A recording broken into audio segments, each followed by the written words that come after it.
नमस्कार आदरणीय दर्शकवृन्द, AP news यात्राको यो अर्को एउटा विशेष संवादमा यहाँहरूलाई धेरै स्वागत छ। म रोहित भण्डारी।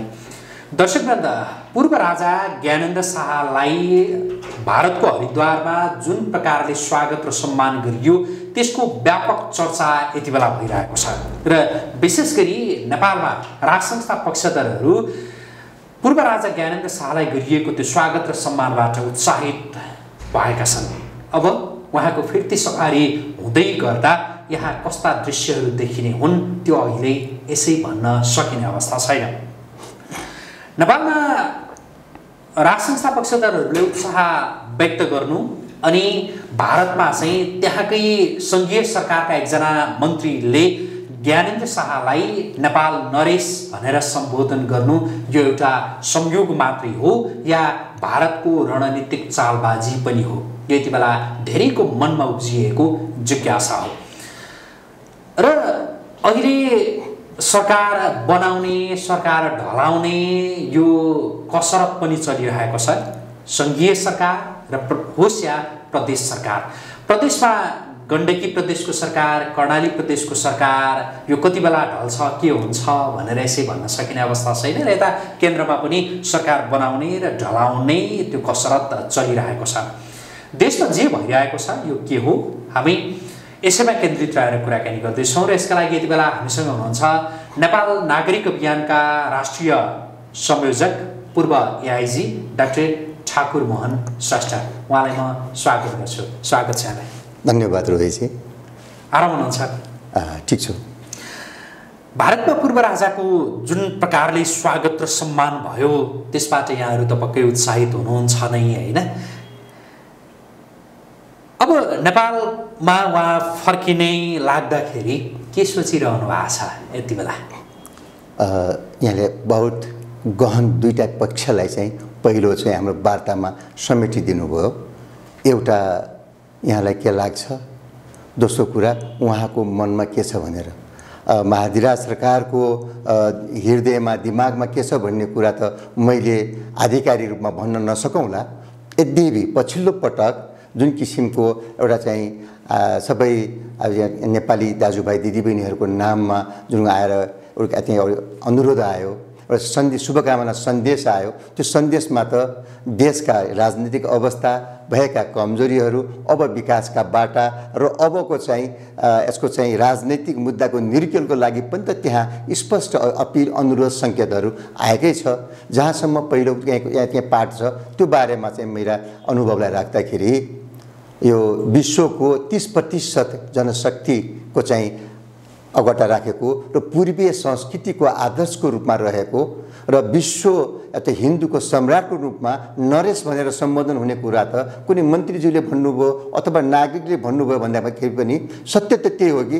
सत्य त कहिले पनि डल्दैन। सत्य कुरा त्यही हो कि आज हाम्रो चाहिँ सनातन हिन्दू संस्कार अनुसार हाम्रो प्राचीन आदिमकालदेखिकै त्यहाँ आएर राज संस्थाबाट चल्दै आएपछि राजनीतिको राज पनि राज संस्थाबाटै आउने हो भने त्यसैले के अब हामीलाई गौरव गर्नुपर्छ कि हाम्रो चाहिँ नेपालको चाहिँ हिन्दू राष्ट्र नेपाल हो। हाम्रो बिचमा चाहिँ लुटेको मात्रै हो।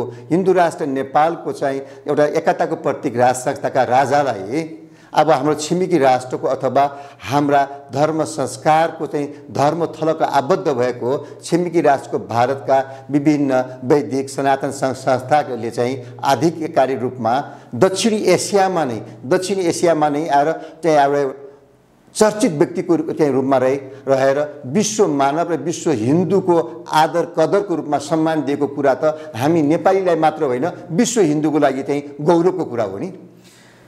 दोस्रो कुरा अब यहाँले यो पाटो मैले भने विश्व सम्राट भइबक्सन छ, त्यसमा चाहिँ निसन्देह कसैले काटेर काटी चाहिँ रोकिँदैन नि, होइन? बकुलाको सम्म कागको सम्म छुट्या जस्तै पूर्वीय शास्त्र र संस्कारको आधारमा त्यो चाहिँ एकताको प्रतीक चाहिँ र हाम्रो आस्थाको केन्द्रमा शङ्काइ रहेन। दोस्रो पाटोमा उहाँको मनमा के छ भन्ने कुराहरू मैले आधिकारिकमा बोल्दाखेरि औपचारिक नहोला। उहाँको मनको सोधिनँ कि यहाँको मनको सोधिरहेको छु कि यहाँले चाहिँ के सोचिरहनु भएको छ, यहाँहरूले अब उहाँ फर्किँदै हुनुहुन्छ होइन, त्यो प्रकारको स्वागत र सम्मान त्यो प्राप्त गरेर भनौँ न एउटा सहभागी भएर एउटा यति बेला तपाईँहरूले के सोचिरहनु भएको छ भन्नु। म नेपाली भएको हैसियतले देशका राजनीतिक अवस्थाहरू विगत 3 वर्षबाट मूल्यहीन राजनीति, अनुत्तरदायी नेतृत्व होइन, डार्थ अफ अकाउन्टेबिलिटी भन्ने गरेको छु मैले पटक पटक। यस्तो अवस्थामा हाम्रो देशको चाहिँ आएर 3 दशक यताका पछिल्लो राजनीतिक कुरा गर्दाखेरि पनि राजनीतिक अस्थिरता आएको, भागभण्डाको चाहिँ लुच्छा चुनेको गएको होइन, 3टा कुराहरूको अवस्था अप्ठ्यारो भएको बेलामा मेरो मनको भावना जुन आएको छ अहिलेको चाहिँ र नेपाल नागरिकको चाहिँ हाम्रो चाहिँ हामीसँग सम्पूर्ण हाम्रा अभियन्ताहरूका कुराकानी भएको आधारमा पनि पछिल्लो निष्कर्षमा चाहिँ भन्दाखेरि नयाँ कुरा त केही छैन, किनकि राजनैतिक रोग पुरानै छ, समस्या पुरानै छ, बोल्नुपर्ने समय मात्रै परिवर्तन भएर आएको छ। त्यसरी समय परिवर्तन भएर अब हामी 78 सालको चाहिँ पहिलो हप्तामा 2 गते चाहिँ आएर चाहिँ यहाँ आइरहेका छौँ। मैले चाहिँ यहाँकै माध्यमबाट मेरो विचार राख्नुभन्दा अगाडि सम्पूर्ण नेपाल देश विदेशमा रहनुभएका सम्पूर्ण नेपाली नागरिकहरूलाई, देश प्रदेशका नागरिकहरू सुस्वास्थ्य, दीर्घायु र समृद्धिको कामना गर्दछु। र यही सिलसिलामा चाहिँ अब चाहिँ 3टा कुराहरू, यो देशमा राजनीतिक अस्थिरता छ भन्ने कुरा पटक पटक भन्न अब हामी लाज मान्नुपर्ने हो। नेताहरूले, ठुला नेताहरूले र हामी सडकमा आएका अभियन्ताहरूले पनि अब के गर्ने भन्नेमा जानुपर्ने हुन्छ। त्यही सिलसिलामा त्यही 3टाको पाइलट टेक्छु। संविधान आएर सबै कुरा समेट्न सकिन, अपुरो छ भन्ने कुरा पुष्टि भयो। यसका हजारौँ कारण छन्। पछिल्लो कारणलाई भन्ने हो भने अपुरोको कारणमा सबैभन्दा पहिला त जुन स्थिति अहिले विवादमा आएर सर्वोच्चमा गएर निर्णय भयो, निर्णयको परिभाषा निर्णय भयो, शब्द र विवादको परिभाषा भयो, तर राजनैतिक रोगको दिगो उपचार हुन सकेन। एउटा कुरा गरौँ, धेरै कुरा मध्येमा एउटा कुरा मैले यहाँ चाहिँ भन्नै पर्छ कि राजनीतिको कुरा छुँदाखेरि जसरी संविधानमा भएको व्यवस्थाको आधारमा 2 वर्ष नपुगिकन अविश्वासको प्रस्ताव ल्याउन नपाउने अवस्था छ नि, अहिले के अवस्था आयो त? बदमास गर्ने, राज्य बेच्ने, राज्य बिगार्ने, राष्ट्रियता र राष्ट्रिय अखण्डतामा आँच लाउने अथवा अनैतिक क्रियाकलाप गर्ने सरकारलाई 2 वर्ष कुर्नुपर्ने रहेछ त। यो चाहिँ अपुरो भएको प्रमाण त यसैमा देखियो। दोस्रोतर्फ अपुरोको चाहिँ प्रमाण गर्दाखेरि प्रतिपक्ष भएर बसेको त नेपाली काङ्ग्रेस हो। प्रतिपक्षको भूमिकाबाट विहीन भएर एमाले र जुन कम्युनिस्ट पार्टीभित्रको चाहिँ कम्युनिस्ट, माओवादी र एमाले समूह थियो, सरकार पक्ष नै प्रतिपक्ष भएको अवस्थामा खसीको टाउको देखाएर कुकुरको मासु बेच्ने भन्ने यी कम्युनिस्ट विचारधाराका मार्क्सवादी, लेनिनवादीका यी बुद्धि र त्यो टाउको पात्र प्रवृत्ति त्यही छ, तिनीहरू नै संसदमा बसेर बिगारेको पुष्टि भयो। त्यसैले संविधान अप्रुभ हो। संसदले देशको राजनीतिक त्यहाँ आएर समस्याको राजनीतिक रोगको निराकरण दिन सकेन।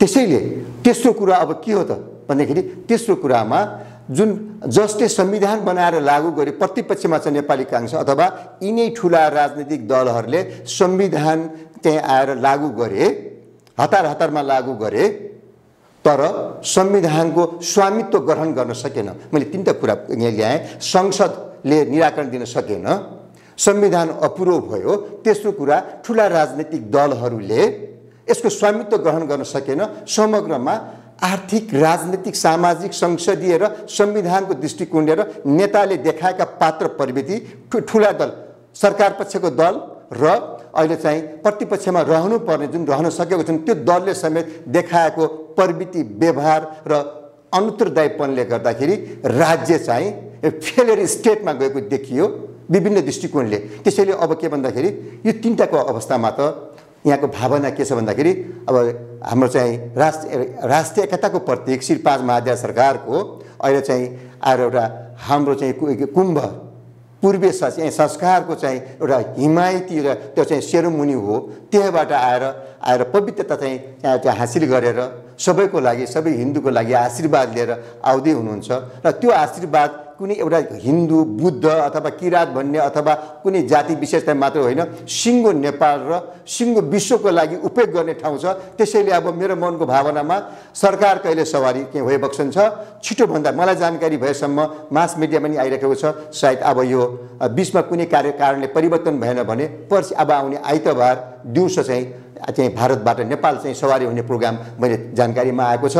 त्यसैले म त के भन्छु भन्दाखेरि अब सबै चाहिँ नेपालीहरू, नेपाललाई माया गर्ने नेपालीहरू, काठमाडौँका चाहिँ बासी नेपालीहरू, रैथाने चाहिँ नेवार समुदाय दाजुभाइ दिदीबहिनीहरू, काठमाडौँमा बस्ने 4036 दाजुभाइ दिदीबहिनीहरू, म त यस्तो भन्छु कि भारतबाट आएर काम गर्नु भने चाहिँ भारतीय चाहिँ हाम्रो चाहिँ छिमेकी दाजुभाइ दिदीबहिनी पनि अब एयरपोर्टमा गएर चाहिँ आएर विश्व नरेश सम्राटलाई स्वागत गरेर यो राजनीतिक अस्थिरता असफल बनाएको राष्ट्रलाई सफल बनाउनको लागि स्वागत गरेर नववर्षसँगै नवहर्ष अनुसार गएर सधैँका लागि यो चाहिँ आएर राजनीतिक चाहिँ अस्थिरता छ यसलाई खत्तम गर्ने शुभ अवसर पनि हो भन्ने भावना ममा आइराखेको छ।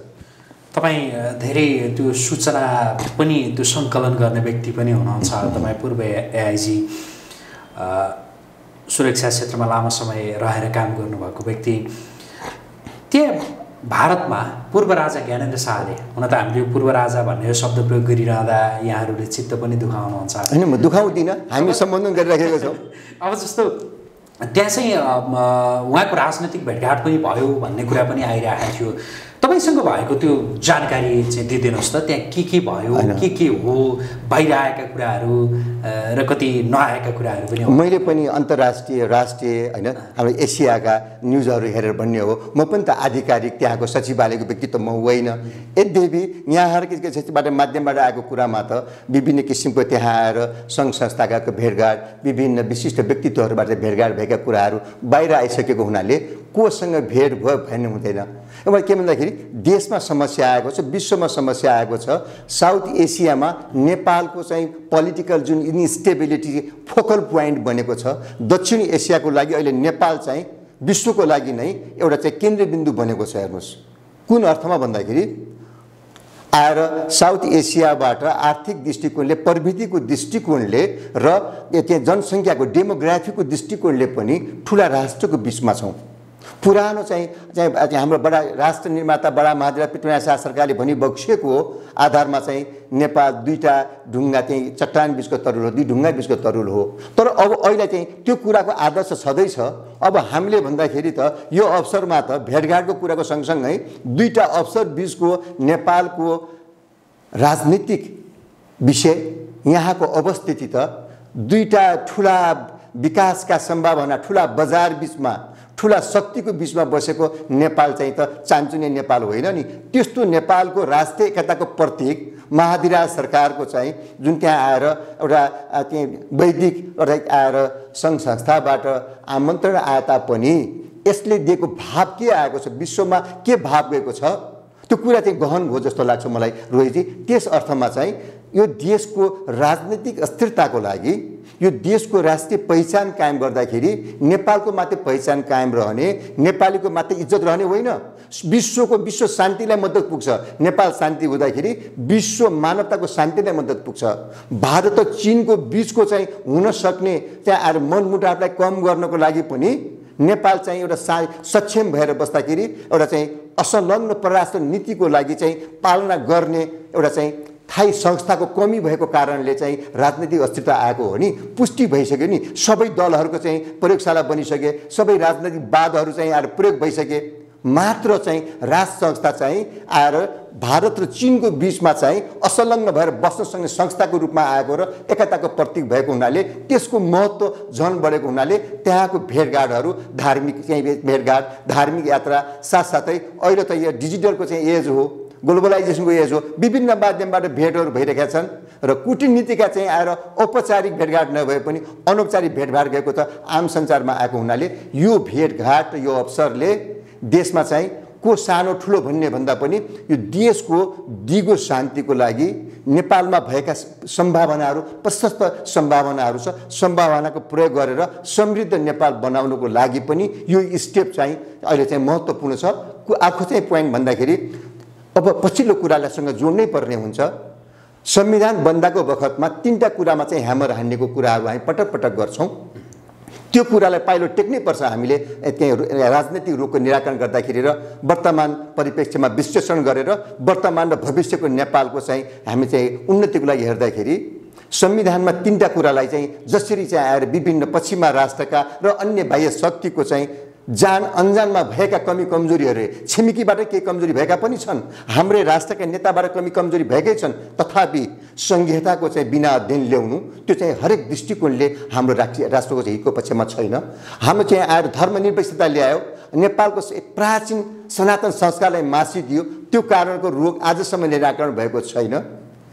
यतापट्टि आएर धर्मनिरपेक्षता, अर्को संहिता, तेस्रो कुरा एउटा चाहिँ थाई संस्थाको रूपमा रहेको राज संस्थाको थाई संस्थाको महत्त्व बढेको देखिन्छ।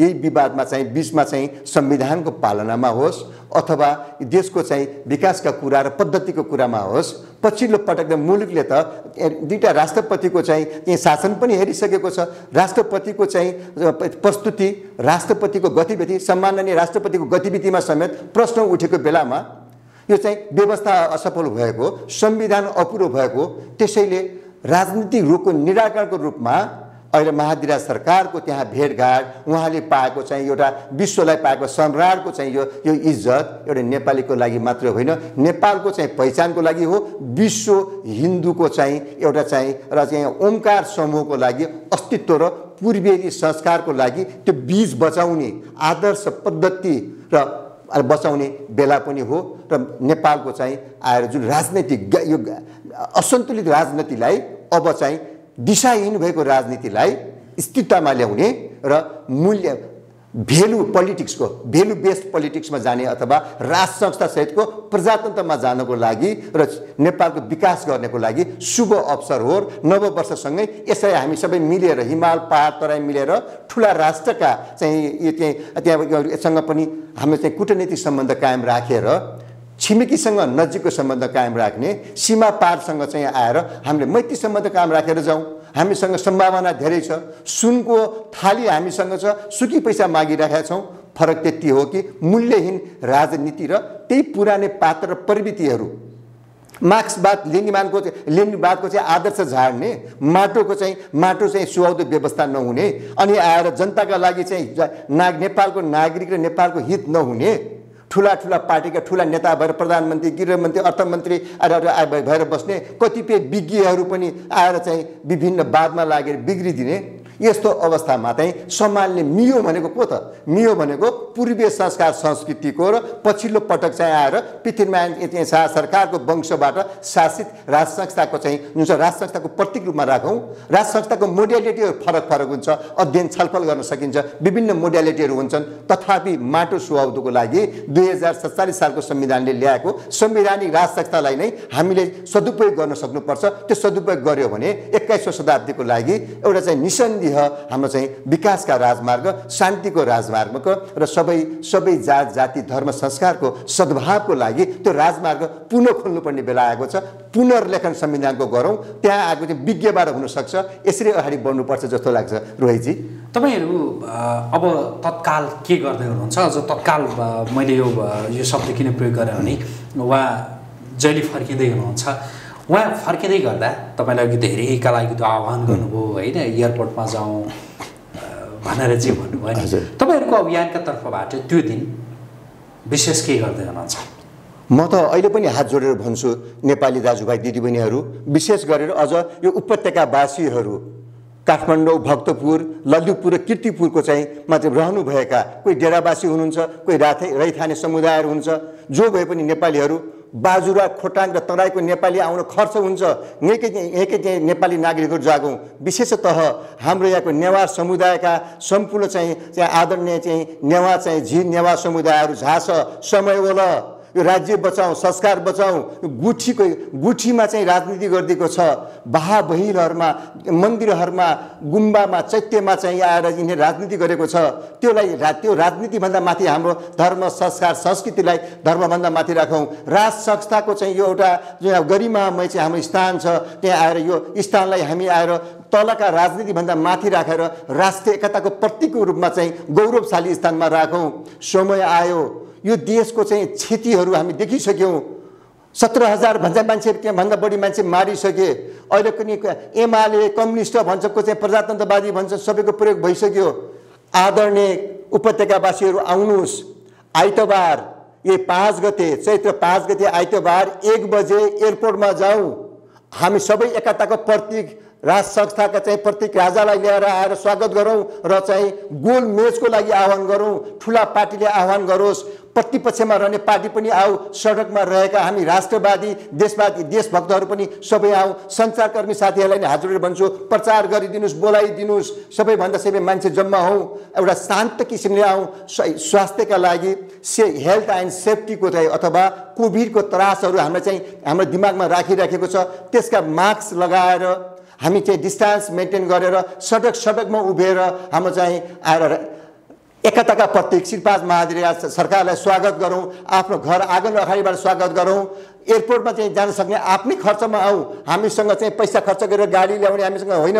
म त नेपाल नागरिक अभियानले पटक पटक अनुरोध गरेको छु, सबै सङ्घ संस्थाले अनुरोध गर्नुहोस्। अब सबै राष्ट्रवादी सङ्घ संस्थाले गरौँ। आएर ठुला दलहरूले पनि आफ्नो आफ्नो कार्यकर्ताहरू आफू आउनुहोस्। एयरपोर्टमा चाहिँ आएर विदेशको चाहिँ भूमिमा चाहिँ आएर विश्वको चाहिँ कीर्ति सम्मान पाउनु भएको महाधिरा सरकारलाई र देशको चाहिँ समस्यालाई निराकरण गर्नको लागि मियोको रूपमा रहने अथवा इकोनोमिक इफेक्टिभ एसेन्सियल 3E को कुरा। इकोनोमिक छ सरकारको चाहिँ हाम्रो चाहिँ इफेक्टिभ हुन्छ, एसेन्सियल छ। थोरै पैसाले राज्यको चाहिँ ठुला राजनीतिक रोगहरू चाहिँ समाधान हुन्छ, दिगो शान्ति हुन्छ। हाम्रो चाहिँ यहाँ भएका हिमाल पहाड तराईमा भएका सफ्ट पावरहरू छ। हिन्दू सफ्ट पावर, बुद्ध जन्मेको ठाउँको soft power, white Himalaya soft power छ हाम्रो। त्यो हाम्रो शक्ति हो। डाइभर्सिटी, हाम्रो विभिन्न किसिमको भौगोलिक, सामाजिक र जैविक र विभिन्न किसिमको डाइभर्सिटीहरू छ हाम्रो। यो डाइभर्सिटीलाई चाहिँ प्रयोग गर्न सक्यौँ, यो चाहिँ विविधतालाई प्रयोग गर्न सक्यौँ भने हाम्रा चाहिँ विकासका बाटोहरू चाहिँ अगाडि बढ्छ। सुकी पैसा सुनको थालमा सुकी पैसा नमागौँ। हामीसँग साधन स्रोत हामीसँग छ, फरक त्यति हो। संस्कारबाट निर्दिष्ट शासन पद्धति ल्याऊ, विधिको शासन बनाऊ। यहाँ आएर चाहिँ वीर गोर्खालीको चाहिँ इतिहासलाई, शान्तप्रेमी गोर्खालीको इतिहासलाई कायम गरौँ। छिमेकीहरूसँग सम्बन्ध असल गरौँ, मित्र राष्ट्रसँग सम्बन्ध असल गरौँ। संस्कृति, प्रकृति र प्रविधिलाई सही ढङ्गले सदुपयोग गरौँ, संरक्षण गरौँ, सम्वर्धन गरौँ। नेपालको शान्तिबाट विश्व शान्ति हुन्छ। भारत र चीनको बीचमा अर्को शक्तिलाई खेल्न नदिनको लागि पनि नेपालमा एकताको प्रति राष्ट्र संस्था चाहिँ उच्च स्थानमा राख्यौँ भने भारत र नेपालको बीच पनि युद्ध हुँदैन। त्यसको लागि नेपाल सक्षम भएर बस्छ। कृपया आउनुहोस्। यो चाहिँ 2018 साल वैशाख 5 गते आइतबार 1 बजे एयरपोर्टमा पुगौँ। सभ्य र शान्तको जुलुस गरौँला, सभ्य र शान्त ढङ्गबाट स्वागत गरौँला। गाडीहरू बाटामा चल्दै गर्छ, हामीहरू गाडीलाई साइड लगाएर स्वागत गरौँ। आफ्नो चाहिँ एकताको प्रतीक राज संस्थाका राजालाई स्वागत गरौँ। नेपाल बचाउँ, नेपाल बनाऊ। म यही अनुरोध गर्छु, यही अपिल गर्दछु। तपाईँ कति धेरै उत्साहित भएर बोलिरहनु भएको छ। मैले बिचमा क्रस पनि गरिनँ तपाईँलाई कि तपाईँको यो उत्साह छ नि, जुन प्रकारको उत्साह आज देखिरहेको छु तपाईँमा। भारतमा पूर्व राजाको भयङ्कर स्वागत भयो, अब राज संस्था फर्किहाल्छ, फर्काउन सकिन्छ भन्ने त्यो आँटका साथ हो कि या अरू केही हो? होइन, भारतले आँट दियो भने मात्र होइन, हामीले त योभन्दा पहिला पनि भनिराखेकै छौँ कि हामीले देखेको, म त्यत्तिकै बोलेको होइन, 2 पटक एम्बुसमा बाँचेको मान्छे हो। यी शासन गर्नेहरूसँग म 44 सालबाट चाहिँ रहेका प्रधानमन्त्री र गृहमन्त्री, प्रधानमन्त्री र तल चाहिँ आएर त्यो बेलाका चाहिँ प्रधान पञ्चदेखि लिएर वडा अध्यक्षदेखि लिएर अहिलेको प्रधानमन्त्रीसँगका शासन देखेको र अध्ययन गरेको र अहिले रिटायर भएर आएको 2 स्टार जनले रिटायर भएर 6 वर्ष क्याम्पसमा पढाएर 1 वर्षबाट फेरि चाहिँ अहिले सबै क्याम्पसहरू पनि पढाइ बन्द गरेर बसेको, अथवा 7 वर्ष पुगेर 8 वर्ष लाग्दैछ। म चाहिँ पदमा आउँदाखेरि त्यहाँ अध्ययन गरेको, आफू पनि चाहिँ त्यहाँ आएर कलेजमा पढ्दाखेरि, विश्वविद्यालयमा पढ्दाखेरि बुझेको हो भने पछिल्लो उमेरमा त मेरो उमेर पनि त 58 पुगेर 59 लाग्यो नि। यो अवस्थामा त मैले 15 वर्षको उमेरलाई कम गर्दाखेरि पनि 45 वर्षको त राजनीति हामीले बुझिसक्यौँ। कोही भन्छ नि म यति प्रधानमन्त्री भएँ, यति वर्ष जेल गएँ भन्नुहुन्छ नि, यी पट मूर्ख हुन् यिनीहरू। यिनीहरूले हामीलाई लालिपप खुवाइरहेका छन्। बाबु पनि मन्त्री, छोरा पनि मन्त्री, बाजे पनि मन्त्री भए, तर नेपालमा हुनु नहुनु पनि गरे, नेपालको हकितमा केही पनि भएन। अब त टेस्टेड पात्र प्रविधि, टेस्टेड पार्टीहरूलाई पाखा लगाएर नेपालवादमा जाने हो। त्यसैले यो तपाईँलाई चाहिँ मैले भन्नैपर्छ मौका पाएर नेपाल नागरिक अभियानलाई चैतको अन्तिम सातामा हामीले काठमाडौँ चाहिँ सिडिओ अफिसमा गएर दर्ता गऱ्यौँ। के को लागि दर्ता गऱ्यौँ भन्दाखेरि राजनीतिक दलको रूपमा दर्ता गरेका छैनौँ। यो देशमा चाहिँ राष्ट्रियताको लागि, राष्ट्रिय अखण्डताको लागि, विकासका लागि, संस्कार संस्कृति र सामाजिक सद्भावको संरक्षण सम्बन्धन कायम गर्नका लागि भनेर हामीले चाहिँ स्वरोजगारका लागि, विविध चेतनामूलक कामका लागि भनेर हामीले चाहिँ अनुमति लिएर गऱ्यौँ। पक्कै पनि 42 जिल्लामा पुगिसकेको छ नेपाल नागरिक अभियान। अबका दिनमा छिटोभन्दा छिटो पुरानो 75 जिल्लामा पुग्ने लक्ष्य छ। पुरानो 75 जिल्ला भन्नुको अर्थ चाहिँ संघीयताले देशलाई चाहिँ सेतो हात्ती भयो। यसबाट विकास सम्भावना छैन। नेपालको अनेकतामा एकता थियो। नेपालको एकतालाई यसले चाहिँ विखण्डनवादमा ल्याएको छ। यो संघीयतालाई चाहिँ विखण्डनवादमा गएको हुनाले हामी चाहिँ राजसत्तासहितको प्रजातन्त्रमा विकेन्द्रीकरणबाट जाउँ, प्रजातन्त्रको माध्यमबाट जाउँ। हो, पक्कै पनि न्यायालयले परिभाषा गर्छ, न्यायको अनुमति हुनु नहुनु भिन्दै कुरा हो। संसदले न्याय चाहिँ निर्क्रिय गर्न सकेन समस्याको। पार्टीबाट कुरै नगरौँ, सबै टेस्टेड भइसके। त्यसैले चाहिँ चुनावमा जानै नै पर्छ। चुनाव नै विकल्प हो। त चुनावमा जानको लागि पात्र प्रवृत्ति हेर्नुहोस् त। चुनावले के दिने हो हामीलाई? चुनावले के दिन्छ? आएर नेता छानेर दिने हो। नेता बहुमतको सरकारले काम गर्न सकेन, संसदीय व्यवस्था असफल भएर गयो हो।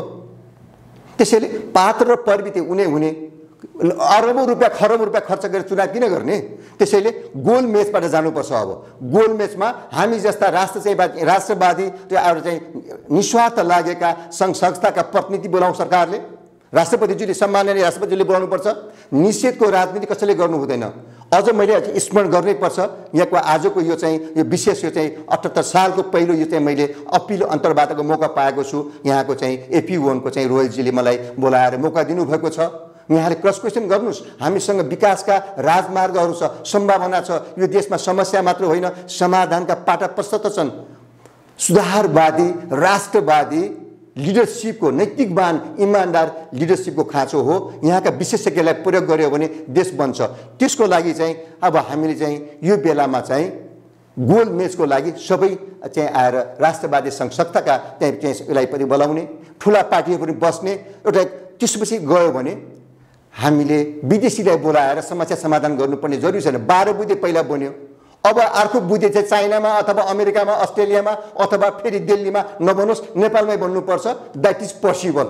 नेपालसँग समस्या मात्र होइन, समाधानका बाटा प्रशस्त छन् हामीसँग। अबका दिनमा जस्तो यो सडक आन्दोलनहरूको कुरा गर्दाखेरि कि केही समय अगाडिसम्म तपाईँले नेतृत्व गरेको अभियान होस् या अरू कोही कसैले नेतृत्व गरेको राज संस्था पक्षधरहरूका अभियान हुन्, सडकमा व्यापकै देखिन्थ्यो केही समय अगाडिसम्म। तर यो बिचमा तपाईँहरू कता कता निदाए जस्तो, ओइलाए जस्तो होइन, त्यस्तो होइन। अनि फेरि जब भारतमा आएपछि पूर्व राजा ज्ञानेन्द्र शाह त्यहाँ जानुभयो र उहाँको जुन प्रकारले त्यहाँ स्वागत सम्मान जे गरियो, राजाकै हैसियतमा उहाँलाई जुन खालको त्यहाँ आतिथ्यता एक हिसाबले प्रदान गरियो हरिद्वारमा, त्यसपछि फेरि तपाईँहरू जुर्मुराउनु भएको छ। अब चाहिँ के गर्दै हुनुहुन्छ? सडक आन्दोलन होइन, मैले जुन यहाँले चाहिँ जुन भयो जसरी राज्यका संयन्त्रहरूमा, प्रशासनमा, राजनीतिक दलहरूमा, प्रशासनमा, सेनामा, प्रहरीमा घुसपेट भएको छ नि, त्यस्तै भएर राष्ट्रवादी दलहरूमा, राष्ट्रवादीका विभिन्न सङ्घ संस्थाहरू अभियानहरूमा पनि त्यो व्यक्तिको छनक नपाएको होइनौँ हामीले पटक पटक भनेका थियौँ। त्यसैले मैले व्यक्ति विशेषको नाम नलिए पनि मैले पटक पटक यहाँको वार्तामा र अन्य आम संस्थाको वार्तामा पनि भनेको छु। त्यो के हो भन्दाखेरि सबैको पहिचानको बेला आयो शब्द। यहाँले त्यहाँदेखि पुनः चाहिँ गरेर हेर्नुभयो भने, प्रसारण गर्नुभयो भने त्यो वाक्य आउनेछ। मैले पटक पटक मैले यहाँ प्रस्तुत गरेको थिएँ। म कति बुझाउन सकेन जनतालाई, यहाँहरू साथ सञ्चारकर्मी साथीहरूलाई। त्यसमा मैले भनेको थिएँ सबैको पहिचानको बेला आयो। म को हो पहिचानको बेला आउँछ। म कसैबाट मैले भन्ने गरेको छु, नेपाल नागरिक अभियानको लागि कुनै एम्बेसीबाट 1 पैसा आएको छैन, कुनै व्यक्ति आएर चाहिँ त्यो तस्कर समूहबाट पैसा आएको छैन। हामी अभियन्ता र केही व्यक्तिहरूले सहयोग गरिदिएर हामी चाहिँ यहाँसम्म पुगेका छौँ। आज हाम्रो अफिसहरू पनि सामान्य एउटा व्यक्तिको सहारामा चलिरहेको छ, आएर चाहिँ एउटा घरबेटीको सहारामा। कागजपत्र ल्यापटपबाट गएको छ, विचार गएको छ, लेखबाट गएको छ, आफ्नै ल्यापटपमा डाटाहरू रहेको छ। तर सधैँभरि यसरी त चल्दैन नि। हामी पनि के भन्दाखेरि यो व्यवस्थाको लागि चाहिँ त्यस्तै कतिपय सङ्घ संस्थाहरू छन्, कतिपय राजासँग दर्शन भेटाए यही कोट लगाएर आएको भनेर पनि आम संसारमा भन्ने व्यक्तित्वहरू पनि यहाँले चिन्नुहुन्छ। त्यही पहिचान त्यही हो आज। त्यसैले गोल्ड रिमेन्स द गोल्ड।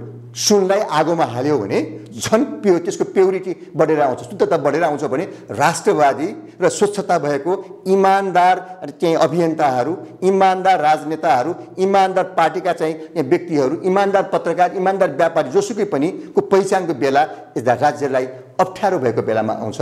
हामीले चाहिँ राज्यलाई सहयोग गर्नको लागि आएको छौँ। के कारणले गर्दाखेरि कोही गाइडेड प्रिन्सिपल लिएर आएको, गाइडेड स्ट्राटेजीमा मोबिलाइज भएको मान्छे हो भने लक्ष्य परिवर्तन गर्दै हिँड्छ, अथवा उसको भनाइमा बोलाइ र गराइमा कन्सिस्टेन्सी हुँदैन, अथवा कहिले के बोलिदिन्छ कहिले के गरिदिन्छ के अनेक गरिदिन्छ। त्यस्तो मान्छेहरू अब पाखा लाग्ने बेला हो। म त भन्छु कि अब राज्यको हितमा आएका सङ्घ संस्था, अभियानहरू, दल, नेता, व्यक्ति, विद्वान अथवा विज्ञहरू, पत्रकार साथीहरू पनि कोही राष्ट्रका पक्षमा छन्, कोही वास्तविक सुधारका पक्षमा छन्, अथवा कोही अरूबाट तलब भत्ता अथवा सहयोग खाएर डलर अथवा चाहिँ अरू पैसा खाएर आएका छन् भने पहिचानको बेला हो नि। त्यस्तै व्यक्तिहरूलाई अब नागरिकहरूले नै चिनेर पहिचान गरेर अब सही बाटोमा जाने बेला हो। त्यसको लागि नै हामीले मियो चाहिन्छ भनेको कारण त्यति हो। केवल भारतमा केही सङ्घ संस्था त्यहाँ आएर चाहिँ स्वागत गरेको आधारमा मात्रै हामीले राष्ट्र संस्था चाहिन्छ भनेका होइन। विभिन्न कारणहरू छन् यसमा। यो हराएको विषयमा चाहिँ अझ सम्झिनै पर्छ। हेर्नुहोस् त, बहालवाला गृहमन्त्री सडकमा आउने, बहालवाला प्रतिपक्षका मन्त्रीहरू पनि सडकमा आउने, किसानको उखुको लागि पनि आयो, हामी पनि उखुको लागि चाहिँ न्याय देऊ भन्न आए। प्रतिपक्षका चाहिँ आएर रामचन्द्र चाहिँ पूर्व उप प्रधानमन्त्री गृहमन्त्रीज्यू पनि माननीयजी पनि आएर बस्नुभयो। म लगायतका अभियन्ता पनि गएर माइती घरमै बस्यौँ। हुँदा हुँदा माधव कुमार नेपालजी पनि आएर त्यहाँ बस्नुभयो, झलनाथजी पनि त्यहाँ आएर बस्नुभयो, अथवा बहालवाला माननीय प्रधानमन्त्री गृहमन्त्री पनि आएर बसिरहनु भएको छ। सदन पनि सदन दिएको ठाउँमा प्रयोग गर्न सकेन, सदन आएर चाहिँ असफल भयो, सदनले चाहिँ निकासा दिन सकेन भनेको कारण त्यो हो।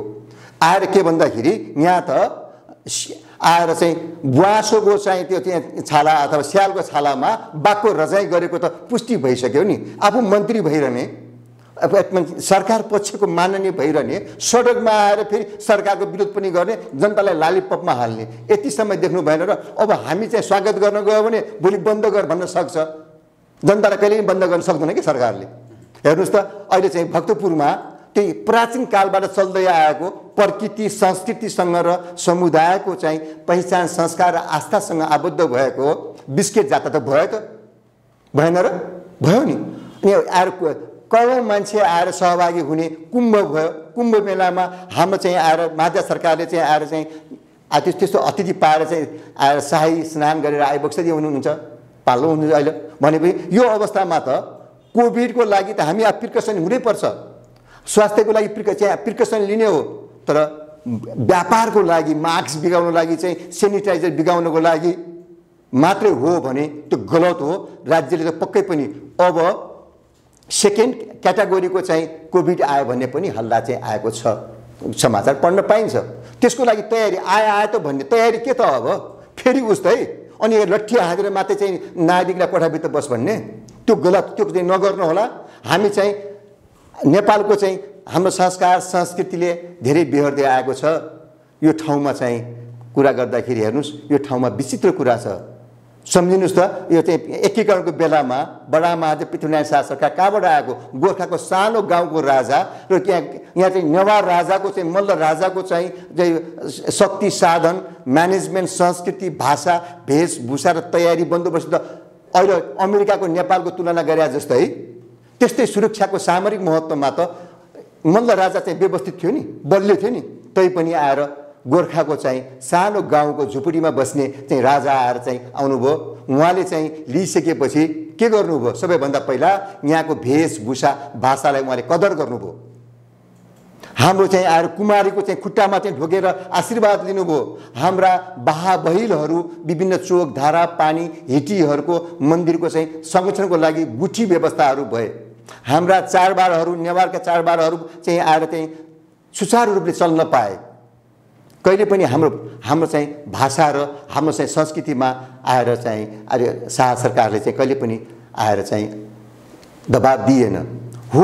पछिल्लो दिनमा आएर राजनैतिक नाराका रूपमा है कोही ज्वाइँ भएर पनि आएर बसे, अहिले आएर आफै आएको त्यहाँ कुनै नेता पनि भएर माननीय भएर मन्त्री प्रधानमन्त्री पनि भइसकेका छन्।